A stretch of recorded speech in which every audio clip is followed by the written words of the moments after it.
So we learned about traumatic brain injury during lecture with Madam Shazana last week, right? Yes. So I'm a bit confused about that lecture class actually. So does anyone know, like, does anyone understand about the class? I didn't really remember, but I just know a little bit. How about you guys? Same for me actually, because Major Shazana teach very fast and I can't keep it up. So I don't know. I really learn about it. Yeah. So we can start with definition, I guess. The definition of traumatic brain injury. Yes. So does anyone know, like, does anyone understand about the definition? I not really. How about you, Eddie? Yes, I know about it. So can you explain about the definition first? Okay, so for the definition of traumatic brain injury, it means that an external causes of a change in brain function on other side of brain illness. It happens when our head suddenly hit on object. And other than that, it also happens when item enter the brain tissue.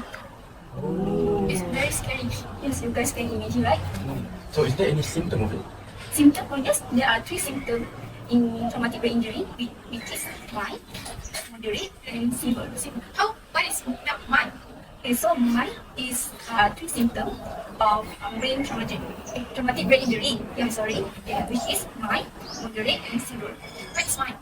Mild, like you know that when we hit the object or object enter our brain tissue.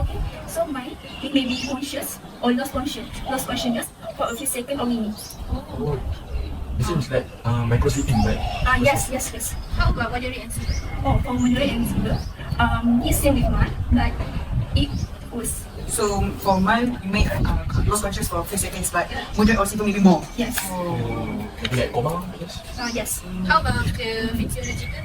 So the pathophysiological, I think what I remember, like I only can remember from the class that Madam Shazana talked about open head injury and closed brain injury, right? Yes. So does anyone understand? Like, does anyone know roughly about the open head injury and closed head injury? So for me, I guess closed head injury related to something blood hitting our brain or maybe we hitting it. So there is a concussion inside the brain. For the open, I think something related to maybe like gunshot. So from what I understand, when I really learn about this topic, that the pathophysiology about this topic is it's direct injury to the brain. When there's a laceration or crush, maybe we got into an accident, like we got into an accident or we fall or we hit something like object or something sharp penetrate our skull. So it may interfere with our brain functioning right away. That's what I learned from what I researched about it. So the series of events set off by the origin of injury may cause more damage soon after. So like when you hit it and after a few moments, the brain function may become worse. So about the open head injury and closed head injury, when I researched about it too, so the closed head injury it usually happens when the head is violently shaken like this, or when you're struck or strikes an object, and it causes the brain to accelerate quickly. So your brain like shaking in the skull. So no, it's for close. So like your head is your brain is shaking in the skull. So that's the closed head injury because you hit with something like your brain is hit within above yeah, like you hit something and the brain set you like it's shaking and it's like Car crash. Yes, during car crash. Because we heard a lot about when we got hit in car crash, there's a concussion, right? Yes. So that's they call it as closed head injury. So when I read about open head injury, so it's penetration of the skull, and typically the meninges and brain tissue beneath. Like something sharp penetrate our skull. Like that. It's become Yeah. So technically we can see Yes, the open. because our skull is open and we can see our brain and our meninges all that. So it's very scary. So usually it happens when it's a major car crash or maybe something big incidents. Maybe like getting a shot. Yeah, from bullet gun or sharp object during an open injury like that. So it can also cause it can also when our skull fracture, when something hit with extreme force and it hit our head, the skull fracture, the sharp, our skull. When it crushed, it can I think maybe it's very sharp and it's so scary. penetrate our brain. It's so scary and it's so hurt. So from that, our brain is what do you call it, like injured and bleed and scars or Imagine getting a shot in the head, but No. Stop it. Wow. Oh, it's so scary to just to hear about it, or just to hear the news about it. Let's just skip over there. So, can we talk about the cause, etiology of it? Because of the injury. Can you? I know a little bit type of etiology, which is someone who can get TBI, someone can get TBI because of motor vehicle accident, like a car, motorcycles, Lorry, lorry. bus.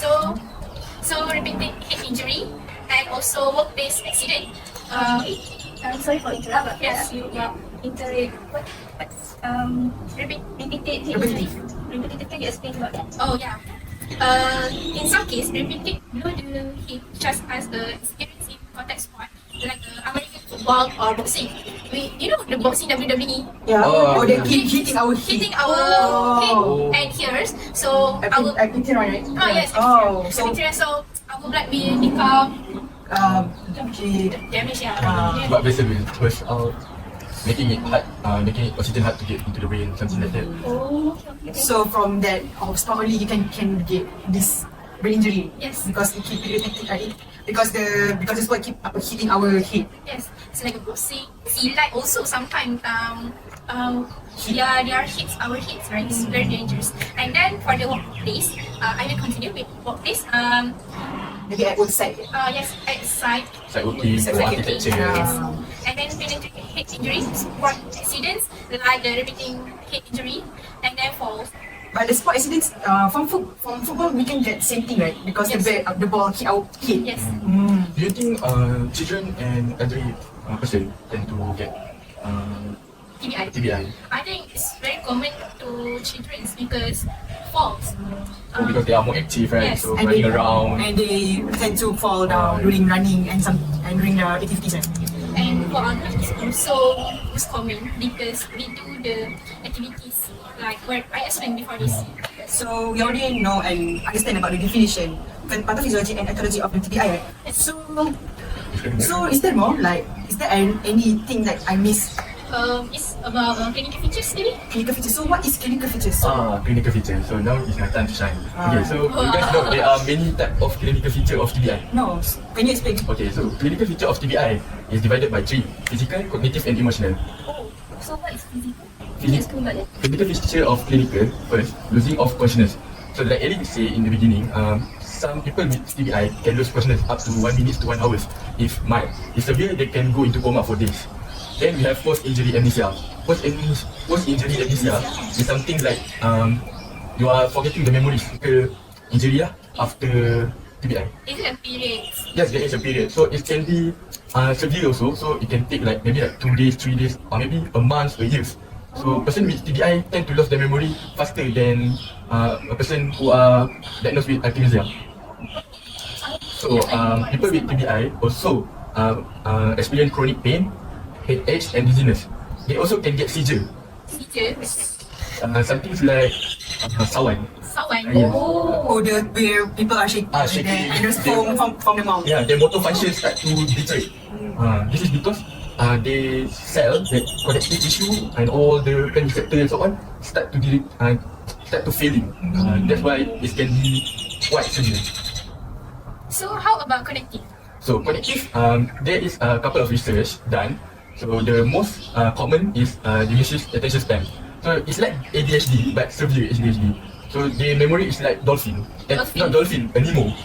Yes. Oh. The Nemo from that, not Nemo. Finding Nemo. Oh, but the Dory one. Yeah. Then they also came with impaired decision making and lack of impulse control, trouble concentrating, memory lapses and confusion. The memory lapses is the what I explained about the post-injury amnesia. It's the same but much worse. So we already know about the physical and cognitive, but how about the emotional?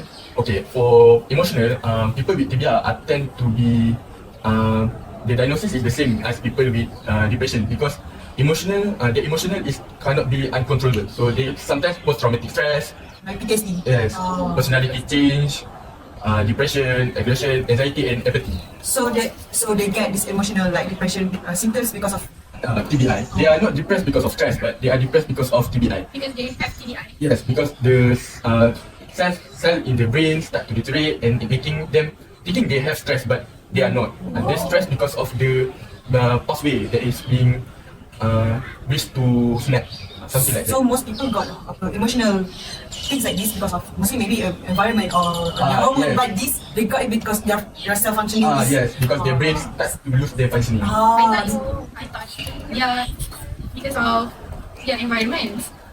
No, because for TBI, it is different. That's why people that are going to hospital, we do two kind of checkup.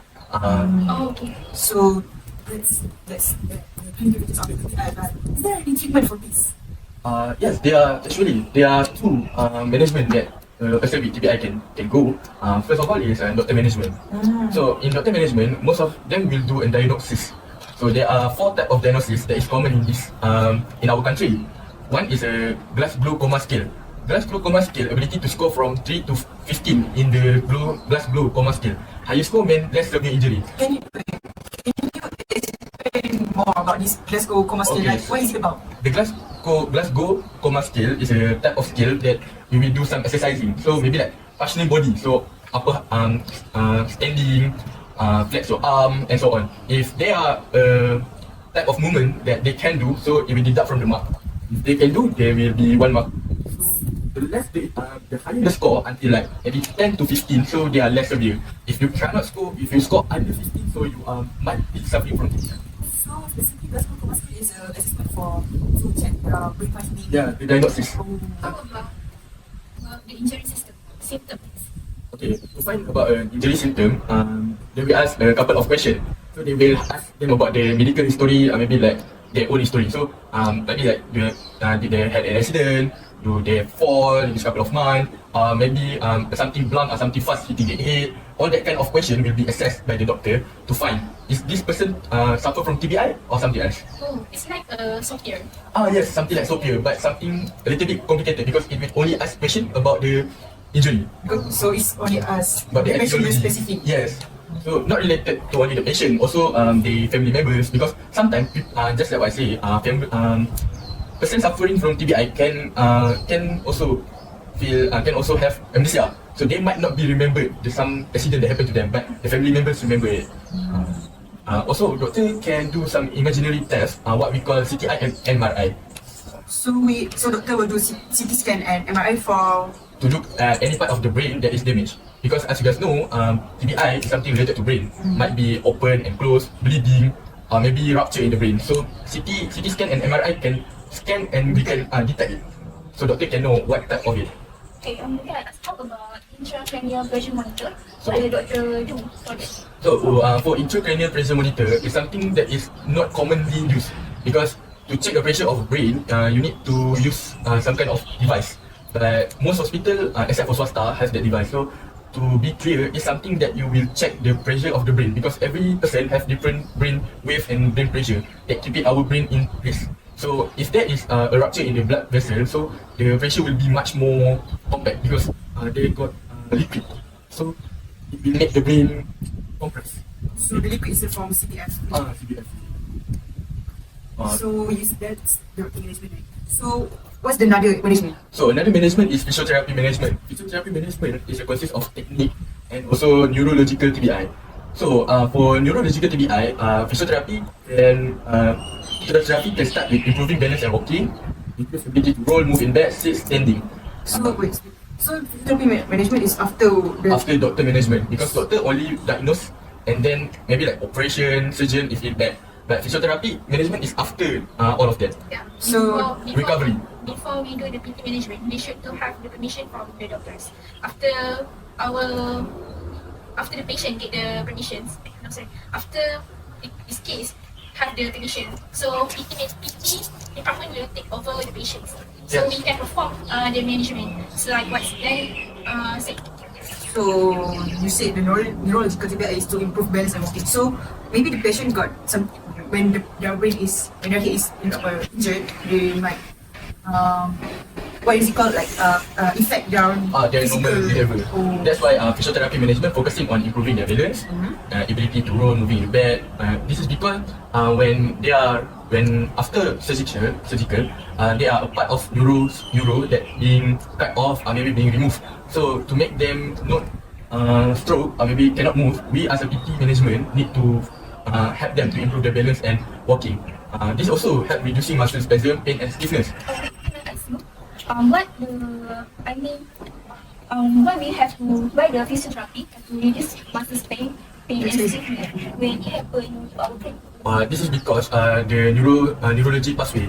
So our body is being controlled by brain. So if there's something wrong with the brain, they also affected other parts.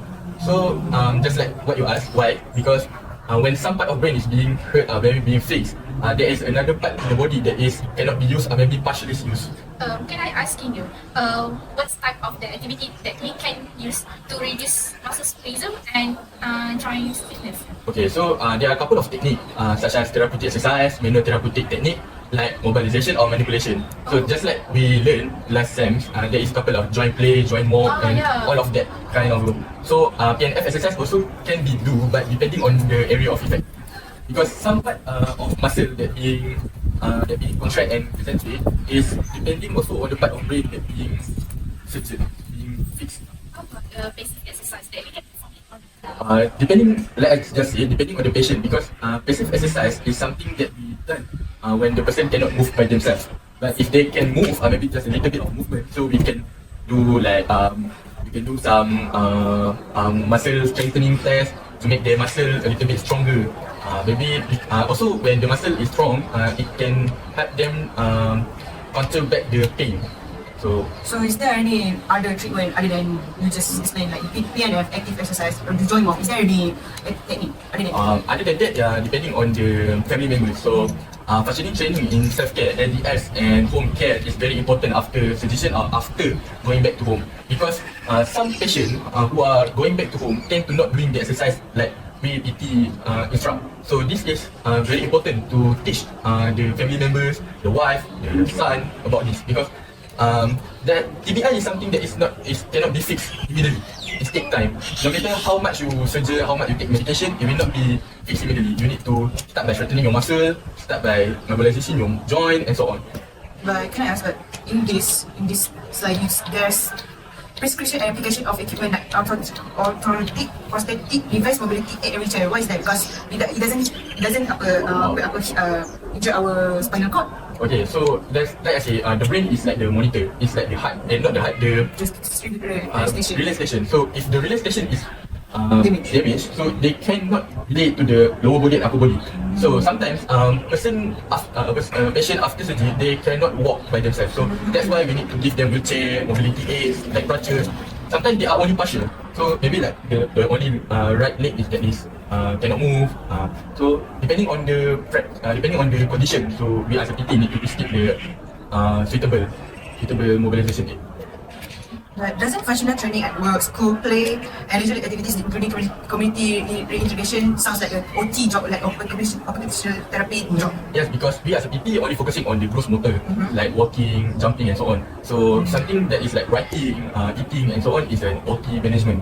But PT also need to be concerned about that part, because sometimes they are patients who can write but cannot put their hand up. They will feel pain, maybe like stiffness and so on. That's why we as a physiotherapy need to find that problem before it gets worse. So if patient have pain or stiffness, what does PT will do? Okay, we can use a physical agent such as hydrotherapy, electrotherapy, cryotherapy, maybe test or meds, because this kind of physical agent help us to reduce muscle spasm, strengthening the muscle, and also lessen the pain other than painkiller. So like can stimulate your muscle memory, right? Yeah. So it helps the muscle to remember back. Yeah, remember the functioning. So That's also can use. yes. I never know about that. Because PT management for TBI is the same as stroke. It's quite the same because the condition is the same. The only thing we can't help is the memory loss. But other than that, there are possible ways that PT can help. So is there more? PT management, we need to planning the discharge. So because why? when they are about to discharge, we need to plan their health, their diet, and so on. They might be like a dietitian work, but it also PT physiotherapy work, because we need to know what kind of food that can help them build their muscle, what kind of food that they cannot eat, and maybe like what kind of work maybe activity that they cannot do. Now, I more understand about the TBI. How about you guys? After I learned and really keep myself with you guys with this group study, I understand more about the traumatic brain injury more than I learned from past lectures. Like I get more information and I know a lot more about the cause injury, the open injury, the causes, the pathological, the blood management, the bleeding management, And also everything. treatment and activities you can do. Yeah, so I learn more and know more because we research about it and we learn about it. So I understand more thanks to you guys. So Because to me, I can more understand about brain injury. so Thanks to you guys. That now we are more understand about this topic, and hopefully we can Do the do the- grouping, group study more. more group study and learning more about the stuff that we don't understand. Yes. So let's keep it up. Yes. Thank you.